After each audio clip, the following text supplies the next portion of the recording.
From my understanding, from what I've heard, is the macro hedge funds were hit very, very hard that Friday. And all the macros are all based upon the yen carry trade. So that means they were forced to liquidate some stocks to fix some of the yen carry trade.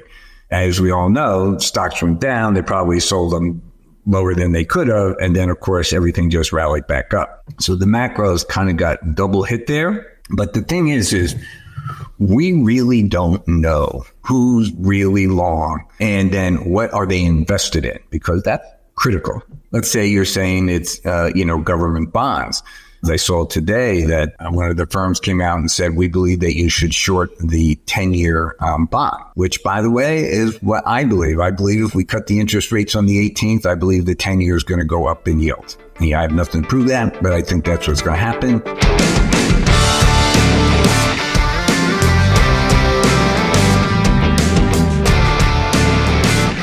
Some of you tuning into this may recognize the guy to the right of the video, because he went a little bit viral with a clip that got shared quite a bit on both TikTok and Twitter/X. I actually didn't really know what this was about, that clip, until people started tagging me, because I think it was around halfway through the clip, Dan Gallagher mentions Japan and the reverse carry trade, which we'll talk about.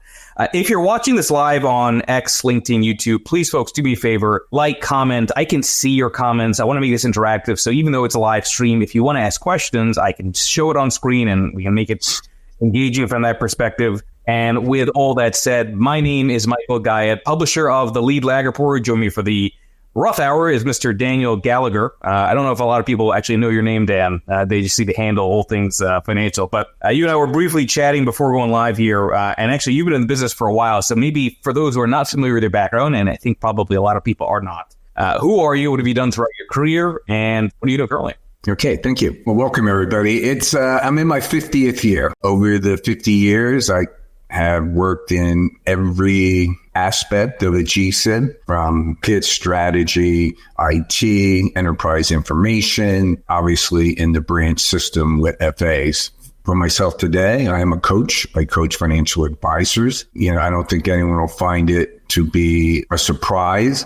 The thrust of my teachings is that our job is to assist people in making an informed decision for themselves. We are not here to be investors. We're here to help people decide what's best for them. As you can see, when I speak, I try to give you the information that I have so that you can make your own decision, which I believe that you should. The coaching financial advisors, I think, is an interesting maybe starting point. So I used to present all across the country at CFA chapters. Yeah, I'd meet all kinds of financial advisors. And I think there's this impression out there that financial advisors are very sophisticated professionals. And I think you and I both know that that's probably not the case for the majority of financial advisors. I've always likened the FA community to, in some ways, being like retail on steroids. Am I off on that? Talk to me about sort of the state of the advisory industry. Well, I believe it's being challenged. Okay, so my thrust of my overall teaching is what I call upskilling, our problem that we're faced with in the financial industry. And I agree with Michael's assessment that FAs don't have any innate knowledge of how to invest. I think we know more of the acronyms and so forth than you do, because it's in our business and it's hard to stay abreast of everything in our business. Now, FAs at big firms, the average FA has 80% of their relationships are under $1 million, 50% are under $500,000, and the average FA at the big firms has one relationship over $10 million. When we call ourselves wealth advisors and so forth, I'm a little suspect, to say the least. To me, I judge my FAs. First question I ask them is, how many relationships over $10 million do you have? Because that tells me your skill sets, your client skill sets, your sales skill sets, and your knowledge base. Those three things equals someone who can speak to a wealthy person and actually be assisting to them. What people don't realize, by the way, is that high net worth clients have told us time and time again, the number one reason they choose an FA is for their knowledge of taxes. That's number one, knowledge of taxes, not of investments. So if you're an FA, become an expert in taxes. That's my opinion. Do you get a sense that financial advisors have intellectual curiosity when it comes to markets, or is it just about the unfortunate reality that they have to hustle and be asset gatherers as opposed to market thinkers? Great question. First, the job of an FA is to gather net new assets. Our pay goes up if our assets go up. Average broker, around 48% of his book is managed book, i.e. getting a fee. The other is just sitting there, all right? And so when you look at what they do, the more, if the market goes up, you look at like Morgan Stanley's and Merrill Lynch's earnings the last quarter. Oh, great. They were great because the market was up 35%. So they went up. I always ask them, what if the market goes down 35%? Can you still do all the things you want to do? Now, on the investing side, yes. I mean, I have hired so many young FAs, and the toughest hires, which I really won't hire, someone who comes in and says, I love stocks. It's all I do all day. I study stocks. Well, the odds of you being successful in the business are fairly low, okay? Because our job is to gather net new assets. That's the job. So AI coming along with direct indexing and so forth, I think that financial advisors are going to find it difficult to maintain the bottom half of their book. So I think we're at risk for 30% of our revenue. And then on the top side, we have to upskill. And upskilling is your entire business process. And that's basically what I teach. Are the 7 touch points with high net worth clients? How do we speak to them? How do we write to them? How do we get over their walls so that we can help them with their taxes? I want to get into markets and how you really went quite viral with this clip, which I'm going to share momentarily. It's always funny to me how certain things suddenly kind of catch fire. It's not as much of a science as people like to pretend it is. But for those who are watching this live stream, the gentleman here, Mr. Daniel Gallagher, is the one who has this video that went viral all over X. And I think it was actually very well articulated in terms of the way you laid out a thesis. And I will say, by the way, your delivery was phenomenal because you speak in a very measured way. And it's like you want to hear more about, you know, what the idea is. First of all, I just want to understand what made you want to put TikTok clips? What made you want to put X clips out there to begin with? I mean, if your focus is more on the financial advisor community, arguably, while there are FAs on TikTok, it still skews a lot younger and probably much more retail, self-directed. So why get into the content side of things? If you go back, if you scroll all the way down to the bottom, my first videos, you will see they were all coaching videos, like 5 or 6 of them. And then we had SVB and Republic banks go belly up. And I'm watching TV and I'm hearing what they're saying. And I was like, this is not true. So I jumped on and I talked about the 3 banks going belly up. That was it. I mean, the most views I've ever had. And that's when I said, oh, maybe people want to hear about this. And so I started moving over to that. And now I've actually divided up over to Process for Growth, which is my consulting coaching arm. And now All Things Financial is strictly for all things financial. All right. Anything that happens in the financial world, I follow virtually everything and to see how it fits together. That's how I started, was basically listening to what they were saying about SVB. And that was it. That started me off.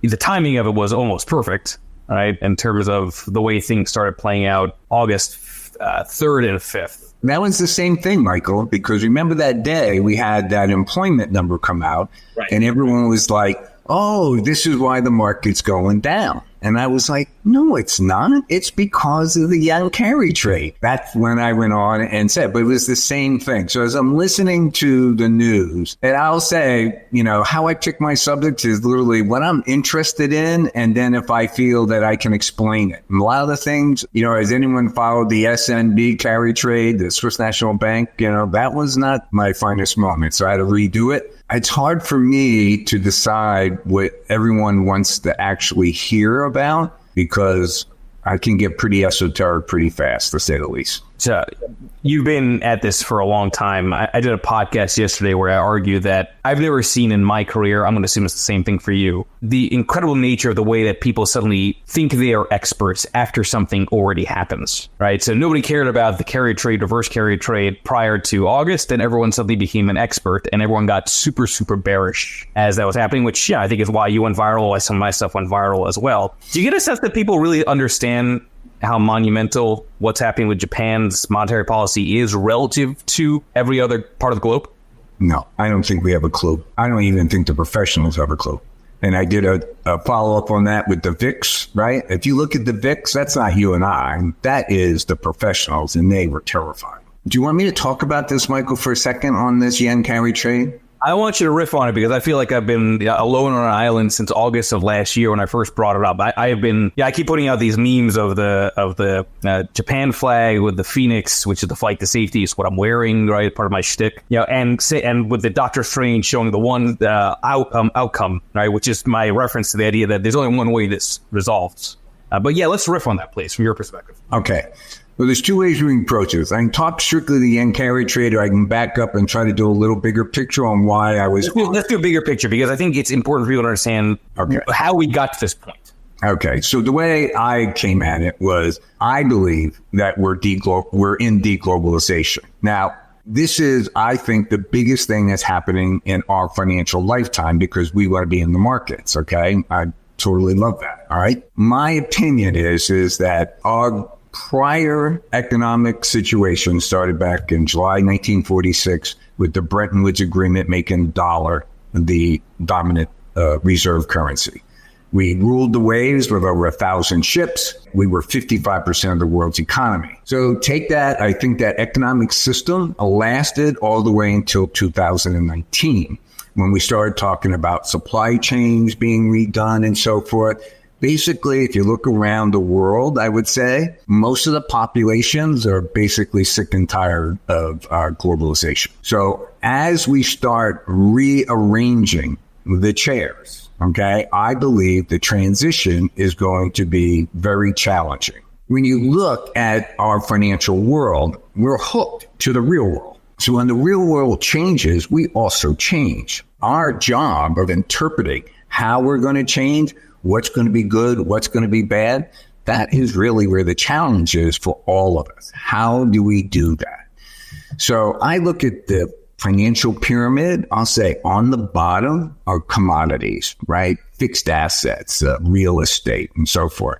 The next step up are our currencies. And on top of our currencies, we have bonds and equities, derivatives, and everything else, all right? So when our underlying economic fundamentals change, the first thing that changes are our currencies. So I've known for years, the street has known for years, that the yen carry trade is the biggest trade in the world, if not in world's history. No one knows. People argue whether it's 4 trillion or 20 trillion, whatever it is, it's huge. And yes, I saw JP Morgan's report. They put out the following week saying that 75% of the yen carry trade has been, unwound. Color me skeptical. I don't. By the way, I always laugh at that because it's like, you want to trust JP Morgan? Like, really? Really?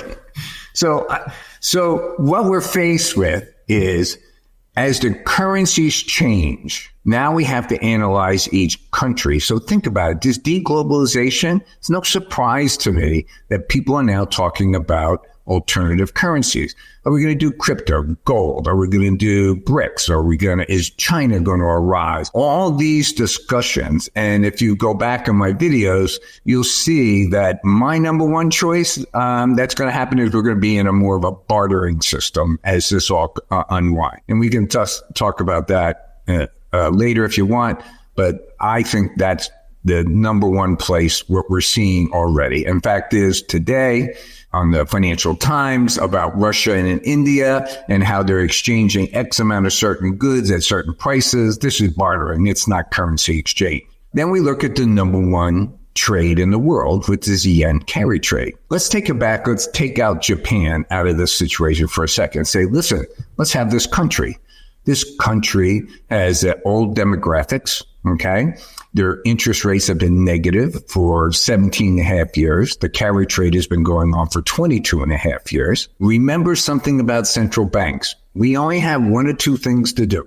Either we control the currency or we control the interest rates. There's nothing else to do. So why is Japan and the yen trade so big today? America has about 125% debt on GDP. Japan, 263%. So their deficit, their annual deficit, if they raise, so think about it. You got one to do. You're going to raise your interest rates to stop inflation. And this country has a 2.4% inflation. They're 10 years at 90 basis points, and their short rates are at a quarter. And remember something, they just raised them a quarter. They were zero. They were actually negative for 17 and a half years. So you saw the yen went down or up, it's down when it went 60. All right. So think about what the yen carry trade is. You have your money in America. You're an investment bank. You're an asset manager. You're a family office. It doesn't matter. They all do it. In fact, some of the biggest yen carry trade are the Japanese themselves, individuals. You go over and you buy the yen. You borrow against it, 99.9%. Then you go back to America and you buy a higher yielding security so that you're making the carry. That's what we're talking about, the carry interest between the two. Now, on the yen side, because the yen was zero to negative interest rates for 17 years, they were borrowing virtually for free. Now it goes to 0.25%, and you go, hey, what's the big deal? It's only up 0.25%, and their inflation rate's 2.4.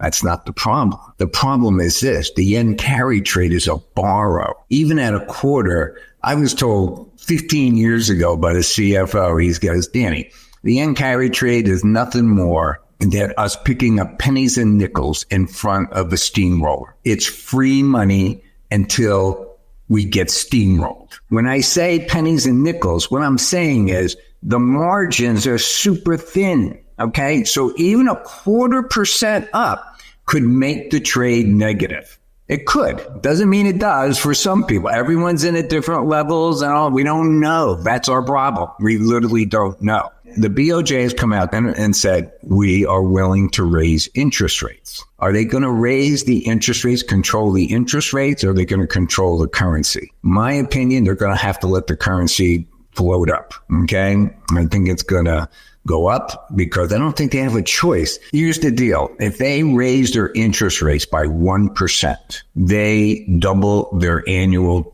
government deficit, 1%. And you could argue that they need at least 2%, and they're going to triple their annual deficit. Now, let's think about that for a second. If you triple your annual deficit or even double your annual deficit, then do people come in and sell your currency hard? Look what happened in England with Liz Truss. She gets to be PM. She announces, I'm going to do an $80 billion tax cut. What happened? Down went their currency, down went their bonds, and they were forced to turn everything over. In the end, there's more money in the world than we have to support it. For any central bank. No central bank can fight the war. I don't know how they're going to do this. I think they're going to raise their interest rates a little bit, and they're going to allow the yen to go down. But if the yen keeps going down, people are going to say, I'm losing money on the yen carry trade. They're going to sell and they're going to get out. You said something earlier, which I want to hit on. You said Japan traders themselves are actually a big part of the carry trade, right? They're borrowing locally, and then they themselves are investing internationally. On that Sunday before August 5th, I was doing a very late interview with a guy named Weston Nakamura, who's in Japan. And he made it a point that one of the hottest stocks that these investors and traders position into is NVIDIA, which of course led to an interesting discussion around, well, how much of the NVIDIA momentum, like the posts on X, how much of that could literally just be driven by the carry trade itself, right? And then not so much AI, it's just the leveraging effect of that. I'm curious if you have any thoughts on sort of, if we're in an environment where Japan's investors and traders have maybe distorted and created some of this concentration that's gone on in the S&P 500. I don't know if you can put it to the Japanese. From my understanding, from what I've heard, is the macro hedge funds were hit very, very hard that Friday. And all the macros are all based upon the yen carry trade. So that means they were forced to liquidate some stocks to fix some of the yen carry trade. as we all know, stocks went down. They probably sold them lower than they could have. And then, of course, everything just rallied back up. So the macros kind of got double hit there. But the thing is we really don't know who's really long and then what are they invested in, because that's critical. You pick out NVIDIA. Let's say you're saying it's, government bonds. Do we believe the government bonds? I saw today that one of the firms came out and said, we believe that you should short the 10-year bond, which, by the way, is what I believe. I believe if we cut the interest rates on the 18th, I believe the 10-year is going to go up in yield. Just my opinion, but I have nothing to prove that, but I think that's what's going to happen. And I think that we're taking chances here with the cut. You can see Bostic is always, we need more information. We need more information. Now, I believe the Fed came out on that Wednesday and said, listen, we think we're in the environment where we can start cutting. That was 2 days after the BOJ said they're not going to cut. I think that was an agreement between the two central banks to support each other. They didn't want to say we're going to raise any more rates just yet on the Japanese yen. But this week now he's come out twice and said we're going to do this if we have to. So what's have to? If the yen continues, if it goes up to 170, 175, 180, right? You're going to see them raise their interest rates to protect their yen. But then they have the problem on the deficit. So again, it's a rock and a hard spot for Japan. Now, our problem is, for Japan, I don't think anyone really cares, right? But the only reason we care is everybody's in the yen carry trade. That's why we care. You were hitting on China and the yuan, and I've seen some people reference China on the currency side. How does China jack that gold? Okay, so the first thing about the yuan is we have to remember something.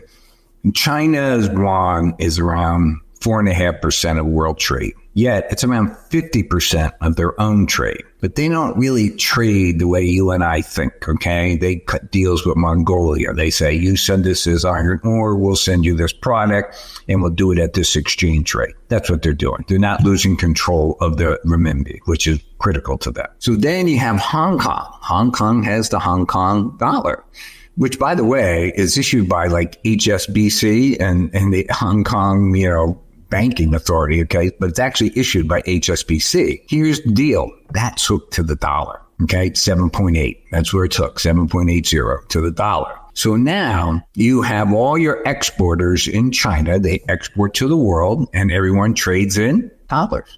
So they take all the dollars back. And now the estimates are that they have around $2 trillion in US dollars. That is called the yuan carry trade.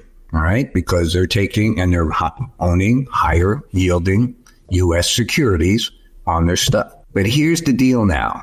The Hong Kong dollar and the Chinese yuan have now had a little gap of around 3% because the Hong Kong dollar is moving up. So now what everyone's afraid of is they think that the exporters in China could take, if we cut our interest rates and the dollar starts going down, and we're doing that to help the Japanese, now the Chinese sit there and say, hey, we're going to sell our dollars and bring them back because now we can go into the yuan at higher rates and we can get the appreciation on the difference between the Hong Kong yuan and the Chinese renminbi. This is also something where it could drive down the dollar. So the point of my videos has been, I'm not quite sure what's worse, that we cut the rates by a quarter or we raise them by a quarter.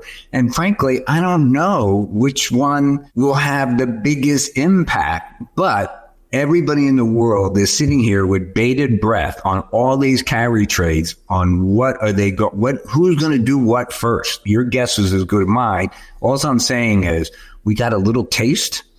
And as someone said the other day, it was a shot across the bow. And I believe there was a shot across the bow. That's what I believe. It's a good comment from X from Toby. I'll show on the screen. Isn't there substantial carry still to be had? The gap between Japanese rates and typical bond equity yields is still large. No?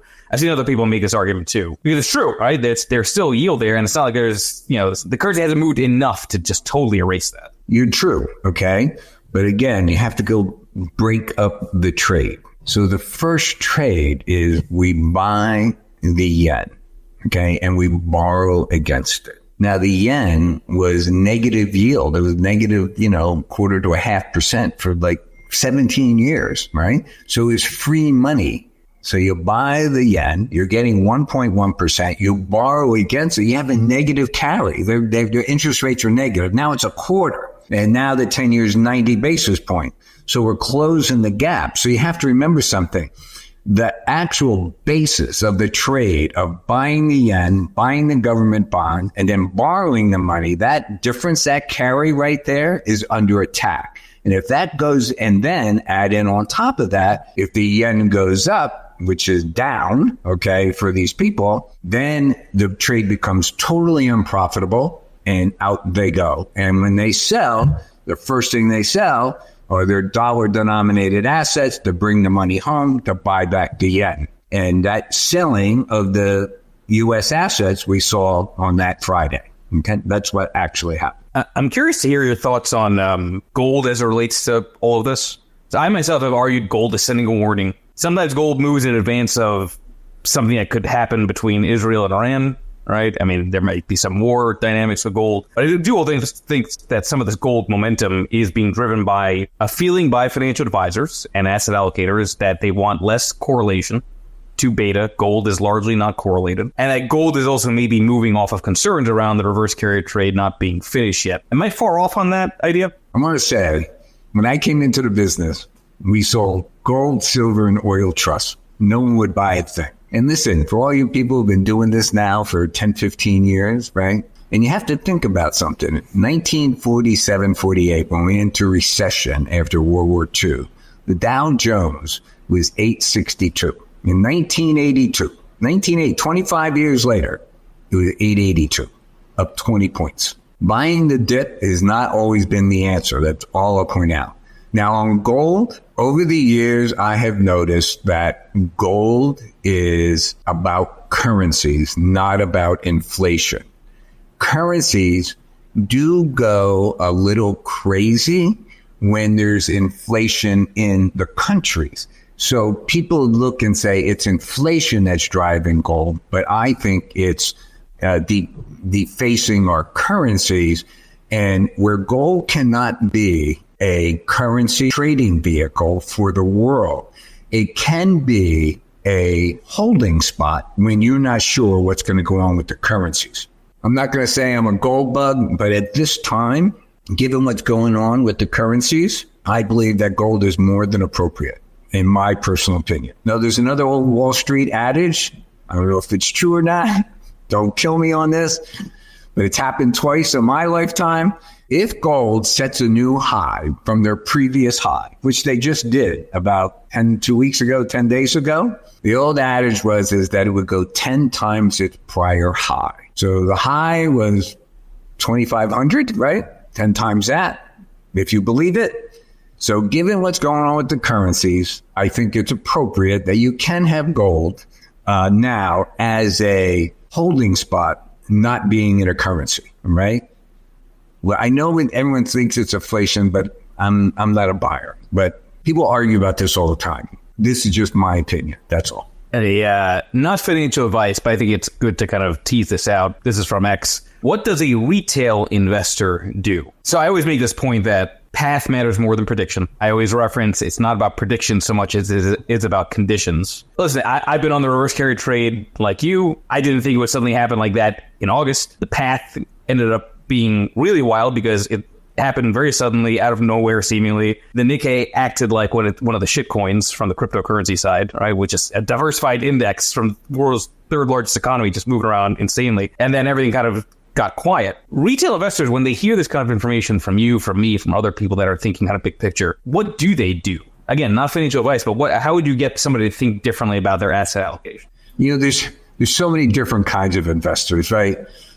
I have a day trader who works with me, right? She thinks totally different than I do, which is fine. I'm more of the long term. So look, every study has shown that it's better to be in the market than not to be in the market, to try to call a market, right? You underperform, all right?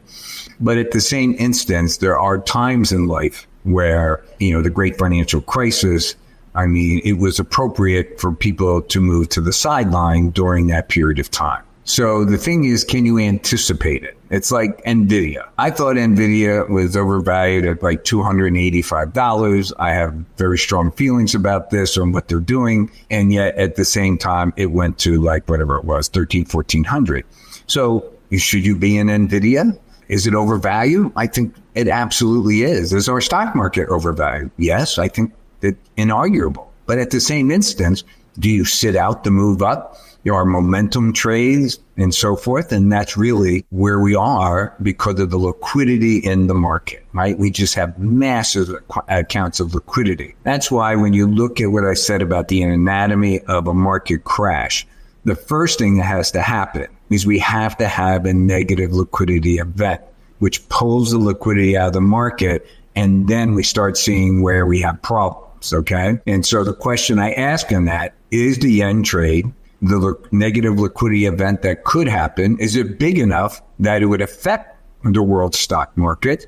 I think the answer to all of them is yes. The question is the yen carry trade going to be unwound soon or now or whenever? That's really where we're at. So as a person, when you're investing, the number one thing I would look for today is that you need positive cash flow stocks.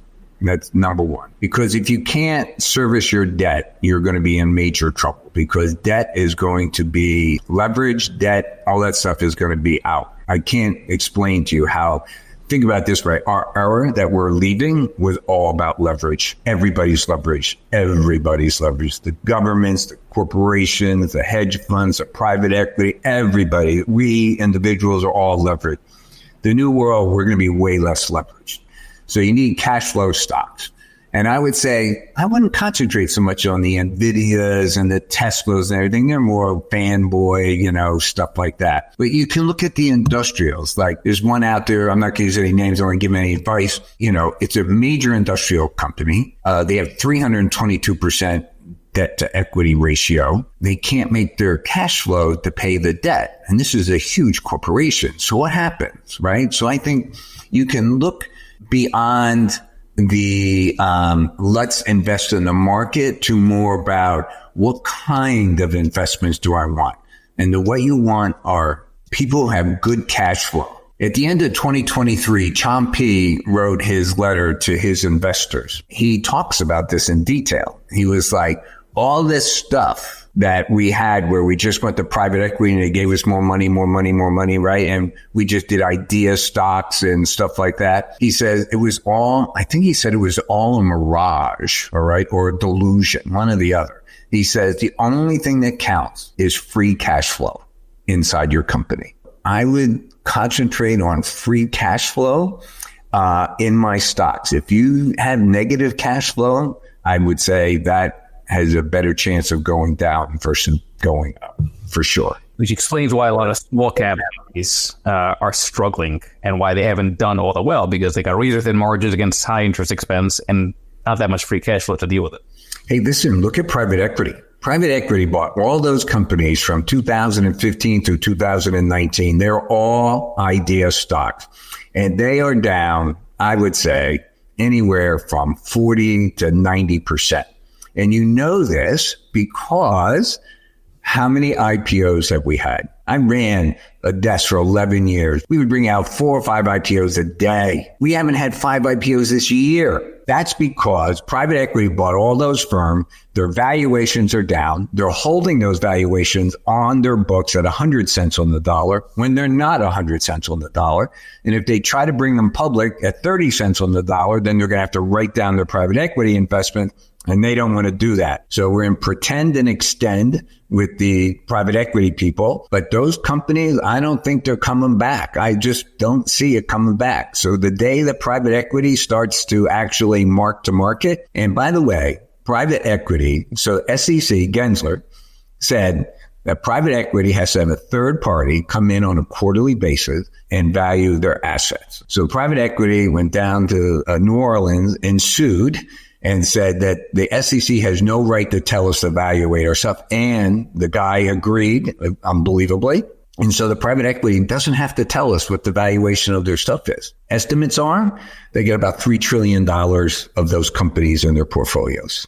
We'll have to save that for another live stream. I have another live one. Yeah, because I got people saying we do this more regularly. All connected. This is what people have. No, it's all connected, and I go back to it's all largely one tree. Everything's moving off. It's just variations from a co-movement perspective. Danny, for those who want to track more your thoughts, more your work, and maybe for those financial advisors that are kind of curious about the coaching, where would you point them to? Well, I'm at processforgrowth@gmail.com. You can email me if you want. You can follow me on TikTok. I am now on Twitter, all because of you, basically. I was not on Twitter until then. And also, I'm on YouTube, but I have to say, there's only like 11 people follow me on YouTube. But I just started there 2 weeks ago, Twitter 3 weeks ago. So I've been trying to figure this out on TikTok, and now I'm expanding out. This is my first podcast. So, here I am again. If you want to reach out and to talk, I'll be more than. And by the way, I work with traders on strategy, not on investments. So if you want to come to me, and I will tell you strategies for you to work out with your financial advisor among yourselves to figure out how you want to invest in it. I give advice. That's what I give. Given that it was Dan's first podcast, given that he crushed it, please, everybody, make sure you follow him on the various platforms. I very much enjoyed this conversation. Hopefully, we'll be able to do another one of these again when the world is falling apart. That's always a good time for that. I have another live stream coming up literally in 10 minutes. So please, folks, stay tuned for that. I appreciate those that watch these shows regularly. And thanks, everybody, for attending. Well, thank you very much.